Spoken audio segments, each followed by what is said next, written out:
Hello friends, welcome to all of you. स्वागत है आप सभी का आपके अपने YouTube channel Nandu online classes पर और मैं हूं नंदू कुमार। दोस्तों, आज हम जीके जीएस के कुछ प्रश्नों को डिस्कस करने वाले हैं। दोस्तों, अगर आप रेलवे के किसी भी एग्जाम की तैयारी कर रहे हों, जैसे कि ALP, technician, RPF, group D, तो आपके लिए यह क्लास बहुत ही उपयोगी होने वाली है। दोस्तों, अगर आप हमारे चैनल पर नए हैं तो चैनल को सब्सक्राइब कीजिए, बेल आइकन को दबाना ना भूलें ताकि इस प्रकार का अपडेट आपको हर हमेशा मिलता रहे। तो चलिए दोस्तों, हम अपने प्रश्न की ओर चलते हैं। आपका प्रश्न है, निम्नलिखित में से किस राज्य के विधानमंडल में 2 सदन हैं? आपके ऑप्शन है ए गुजरात, बी महाराष्ट्र, सी राजस्थान, डी झारखंड। आपका राइट आंसर हो जाएगा ऑप्शन बी महाराष्ट्र। दोस्तों, बात करते हैं कि द्विसदनीय विधायिका क्या है। दोस्तों, द्विसदनीय विधायिका वाले राज्यों में विधानसभा के साथ साथ विधान परिषद भी होते हैं। चलिए दोस्तों, देखते हैं कि विधानसभा के साथ साथ विधान परिषद भी किन किन राज्यों में है। तो आपके वो राज्य हैं आंध्र प्रदेश, बिहार, कर्नाटक, महाराष्ट्र, तेलंगाना और उत्तर प्रदेश। इन सभी राज्यों में द्विसदनीय विधायिकाएं हैं। बाकी शेष राज्यों में एक सदनीय विधानमंडल है। तो इसीलिए आपका राइट आंसर हो जाएगा ऑप्शन बी महाराष्ट्र।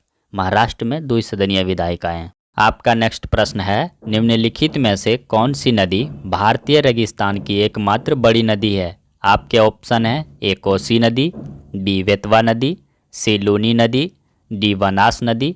आपका राइट आंसर हो जाएगा ऑप्शन सी लूनी नदी। आपका नेक्स्ट प्रश्न है, भारतीय दंड संहिता की धारा गैर कानूनी सभा हेतु दंड से संबंधित है।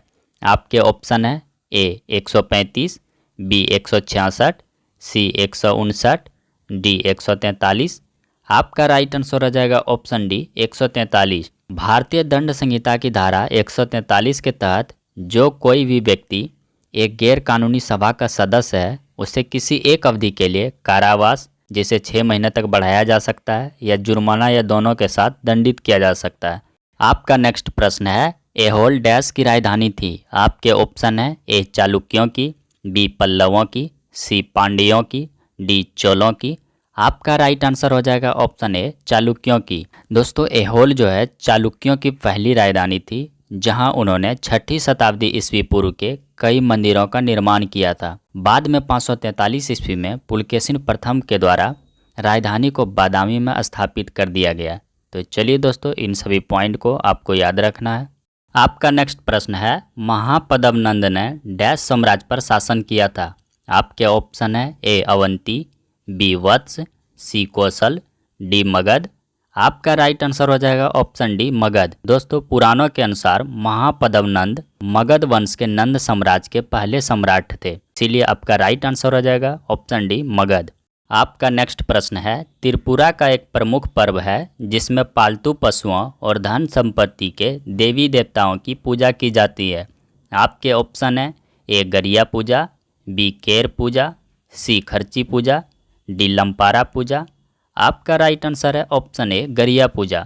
दोस्तों, गरिया पूजा एक धार्मिक त्यौहार है जो त्रिपुरा राज्य में बहुत उत्साह के साथ मनाया जाता है। यह त्यौहार बैसाख महीने के 7वें दिन भगवान गरिया की पूजा करने के लिए मनाया जाता है, जिन्हें घर के स्वामी के रूप में जाना जाता है।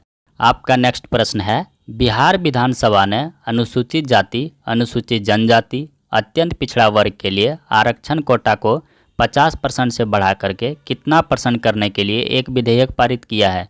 आपके ऑप्शन है ए 65%, बी 55%, सी 60%, डी 62%। आपका राइट आंसर हो जाएगा ऑप्शन ए 65%। दोस्तों, विधेयक के अनुसार एसटी के लिए आरक्षण 1% से बढ़ा करके 2% कर दिया गया है। अनुसूचित जाति के लिए कोटा 16% से बढ़ा करके 20% कर दिया गया है। तो चलिए दोस्तों, आपको इन सभी पॉइंट को भी ध्यान में रखना है। आपका नेक्स्ट प्रश्न है, निम्नलिखित में से कौन सा मठ सिक्किम में स्थित नहीं है? आपके ऑप्शन है ए इंचे, बी ताबो, सी रालोंग, डी पयांग तंगसे।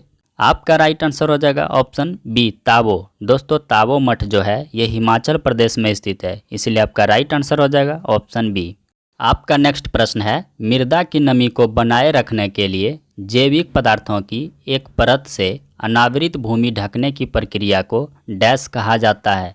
आपके ऑप्शन है ए सीढ़ीदार खेती, बी मिल्चिंग, सी समोच्च या कंटूर जुताई, डी अंतर फसल। आपका राइट आंसर हो जाएगा ऑप्शन बी मिल्चिंग।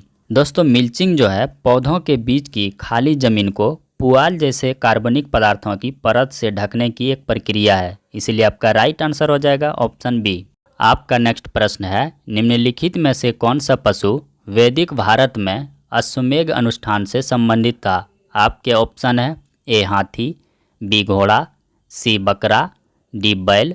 आपका राइट आंसर हो जाएगा ऑप्शन बी घोड़ा।